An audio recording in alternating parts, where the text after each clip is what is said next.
the reason why Phoenix is mentioned is with our biggest story right off the top, because Phoenix is close to Tempe. Tempe is where Arizona State is, which is where Jaden Rashada was for his freshman year of college football. He transfers to Georgia. He will be in the room with Carson Beck, backing him up. And the former blue chip quarterback walked down the hall to Kirby Smart's office. And he said, "Hey, coach." He said, "Hey, Jaden." "Hey, Jaden." And he said, I think I'm going to sue Florida. What do you think about that?" And according to stellar reporting from our own John Talty, Smart, and I'm quoting the story here, gave his blessing. Okay, let's get into it. So Jaden Rashada has filed a lawsuit against Florida head coach Billy Napier, top Gators booster Hugh Hathcock, and former football staffer Marcus Castro Walker over a failed name, image, and likeness deal that would have paid the quarterback $13.85 million. Now, that $13.85 million was a big part of the conversation around Jaden Rashada and how crazy the NIL marketplace had gotten. If only we had an attorney who could help us. Oh, hey, bud. Hey, how's it going? We've got a lot of different levels to peel away at this. Do you believe that this is how much is this like hitting your radar in terms of like, guys, this is a really big deal for the marketplace? Or is it more interesting from the specifics of Jaden, Georgia, Florida, Billy Napier? All right. So like 60 seconds, what you need to know here. Rashada was a highly rated quarterback recruit. He was committed to Miami. He was from California. You could sign NIL deals in advance of enrollment with high school students in California. He had a deal with Miami. He claims the deal was for $9.5 million. Miami claims it was Miami's Life Wallet, not collective, but Life Wallet company, which in some ways certainly engages in some collective style operations. They have a lot of deals with a lot of Miami players. John Ruiz is the booster there. They claim it was a much, much smaller deal. So Florida flipped him with the inducement of a $13 million deal, which is more than the $9.5 that Rashada claims, which Miami, of course, disputes. When they did so, they had to basically pay back Miami. It was $150K. So anyway, now Florida's contract with Rashada, I believe both parties agree, was able to be terminated at any time for any reason by either party, which is kind of insane for a contract of that size, but whatever. So they actually did that shortly before signing day. There was all this kind of behind-the-scenes drama, like would Rashada actually sign with Florida, all this stuff. Now, Rashada alleges that Napier, Castro Walker, and booster Hugh Hathcock basically said, even though we canceled the deal, we're still going to make good on the deal, basically, but we need to kind of change things up because, again, according to Talton's reporting here, as Rashada relays it, that they didn't want to run the money through Hugh's Velocity Automotive Company because he planned to sell it. So instead, Hugh would, again, according to Rashada, allegedly just kind of give him the money himself. So, yeah, that's now, of course, that did not happen. Now, here's the thing. Interesting. They're not suing for breach of contract because there was no contract breach because Florida. They could both get out. Yeah. So what they're suing actually is fraudulent inducement and tortious interference with the contractual relationship, right? Meaning, basically, hey, you promised me this stuff. I relied on your promises to my detriment because I could have made real money elsewhere, but because I relied on your promises, I was forwent the opportunity to make money elsewhere. Also, you basically interfered with my deal that I had with Miami. So Rashada is basically claiming I would have made $9.5 million at Miami, and instead I went to make $13 million at Florida, and of course didn't. Right. So we'll see where this goes, man. All right, so the legal side of it, before we get to the impact on Billy Napier. So for the legal side of it, does it seem like a fair lawsuit? Because you're giving me the like, yeah, I mean, this kind of seems like a making noise, right? Yeah, I don't think a lot will come of this, but I could be wrong. That is just a guess on my part. Danny, do you think Billy Napier? Quickly this morning, I was doing a lot of summer school stuff. Well, yeah, Danny, do you think Billy Napier's in trouble? Possibly. right? This alleged text message that took place that said there's $1 million, ready to be wired to you if you sign on signing day. That's the one that I think is potentially the smoking gun, if it indeed exists, right? And there's not a proof of that yet, right? That's just a Proof of the text message? yeah. Look, Which should be easy to track down if there is. Yeah, exactly. Like, if you're basing your filing on that, you probably should have the text message. Right. I believe Rashada's legal team claims to have all of this evidence, and that is one thing that we're interested about, is if this thing ends up getting to a point where this evidence becomes public, now do we have big issues at hand? Because boy, Jeremy Pruitt, I'm sure, is rubbing his chin right now. Like, it does Florida have a door right now with this case? Because that's an NCAA violation, right? That is the inducement. They could, yeah. So I believe CBS reached out to Florida for comment, and Florida said we're not a party to this lawsuit. Florida said we're not a what? We're not a party to this lawsuit. Florida's not being sued. Oh, it's in the Talty article. I read it this morning. So Florida's not being sued. It's just Billy Napier. Right. Billy Napier, and those three. Walker, and Hugh Hancock. Yeah.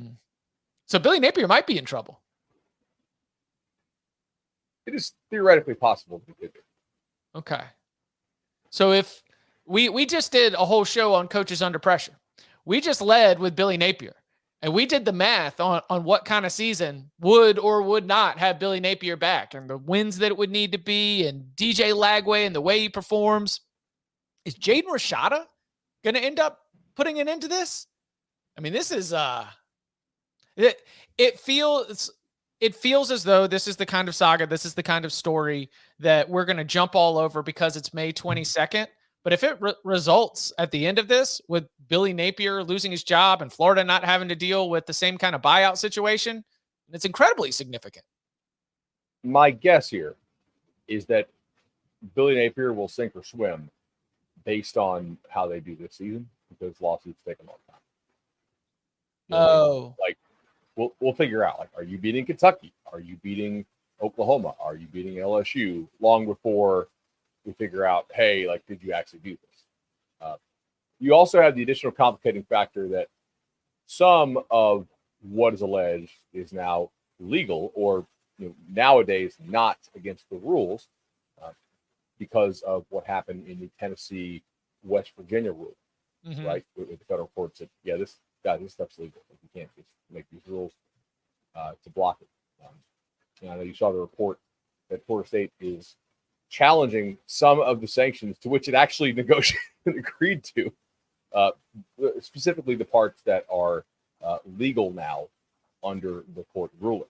So, I'm not saying that they can't get Napier from this, right? But I think either they will say, hey, Billy won 7 games and we have an absolute Cam Newton level prospect here at DJ Lagway. We're going to hold on to this guy and not care about that. Or, you know what, man, we're going to fire you now because we make SEC money, and kind of like a money cannon, and who cares? Danny, do you get out of this the idea that this is something that, like, indicates something larger, or, like Bud mentioned, because we've changed all the rules, it feels like this is an issue from yesteryear? Man, as far as the NCAA coming in, and potentially getting in trouble. Yeah. I mean, it seems like they threw in the towel with the West Virginia, Tennessee lawsuits, and they're like, well, why are we even going to look into these types of cases anymore? Which is why Florida State's even more pissed off, because, they get penalties for giving a ride to a player to a collective, didn't negotiate anything, and they get, penalized significantly, and Florida's going to get nothing except public embarrassment of all this stuff. I think it totally makes sense why they're livid about this case that's happening. But yeah, I think the NCAA is like, really? Like, we have to worry? Like, there's no chance they're going to put their nose in this. I did think it was a little funny that Florida State is challenging something it agreed to. That's very on brand for what Florida State is at right now. Just coming back and hey, no, that was an old world. Okay. That was a different set of circumstances. Okay. Let's challenge in today's marketplace. Fascinating stuff. And again, I do not take anything else other than a slight chuckle out of the idea that he's currently playing for Georgia and that Kirby Smart gave his blessings on the lawsuit. But I mean, that's just some good college football right there. That a head coach at a national championship winning program would just throw it all on the line to try to get a quarterback who eventually, in a roundabout way, would end up at your biggest rival and suing you. It's the good stuff right there. All right. Anything else here stand out? Just the entertainment perspective. I mean, it is the amount of tentacles that flow through this thing with a Georgia quarterback suing the Florida coach, who's also, there's a Miami booster tie-in. You've got text messages talking trash about the Miami crew and how they've got, what was the word they used for the text from Eddie Rojas about Miami? What did he say? His quote is that, or the quote in the Talty piece where he says, "We got to watch out for those Miami guys. I'll find the word. I'll get it." In the Talty piece? What's that? Yeah, it's in the Talty piece. There's I'll have it pulled up. Yeah. Tell Jaden we look forward to setting him up for life. Need to set up his brokerage accounts ASAP. Dude is rich and we just got started. That's not it. No, it follows up to that. Okay. I'll find it. It's a beauty. This is it's an entertainment. So, Bud, what do you think? Settlement, or do you think they'll fight this? Florida may just want this to go away. That was my hunch. It was like, how long do you want this to play out and potentially have Napier's text threads going out there? Well, it's also like if I'm an opposing school, I'm negatively recruiting the hell out of Florida with this. Yeah. Right. I'm saying, hey, 5-star quarterback, like Florida wouldn't even pay the 5-star quarterback what they told them they're going to pay him. I'm using like this lawsuit filing to negatively recruit Florida, as I'm sure that every smart school would and should do, honestly. That's your job. So I think you probably just want that to go away. I found the quote. You ready? Yeah. So after the text, tell Jaden we hook up. Dude is rich, as well as we're going to have to dodge the freaks in Miami. I hate Miami. This is going to be fun to watch. Good stuff. Yeah, and like at one point, the Billy Napier text allegedly is like, "My guy is sitting on the plane right now. He's ready to go." I mean, that seemed like a movie. Like we got bags, we got duffel bags on the plane, Jaden. We'll send it out to Pittsburgh, California. Just you wait. We got you. It'll be interesting. How about this? Do you think that Jaden Rashada is going to be the starting quarterback for the Georgia Bulldogs in 2025? I don't think Gunner Stockton. I can see Jaden transferring again. I mean, this is some wild behavior. You're showing me all this stuff from the recruiting process. You've got the Miami, you've got the Florida, you've got Arizona State, then you're leaving Arizona State.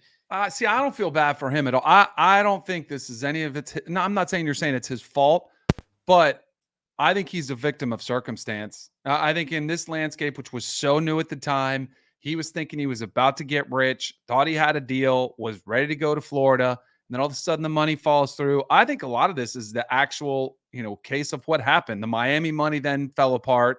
He goes to Arizona State because it's the only option late after everybody's already committed. That's true. It's a rough spot to be in. So he was a highly sought after guy. So I think there's a chance. I think he'll have I think he'll compete for it. Like, I don't think this is somebody running around to collect checks. I don't know. I think he's a victim of circumstance. I don't think he's out there looking for the quick payday. I think the idea of lawyering up as a sophomore active college football player and engaging in litigation against a coach is wild behavior, But you got to remember, it's probably not him. It's his team. Oh, sure. And it definitely will have its impact, but this is the new landscape we're living in. you know, and I wonder if there's other lawsuits to follow depending on how this one goes. Because you think he's the only one. Maybe the numbers weren't quite as significant, but I guarantee you there are other players that were promised things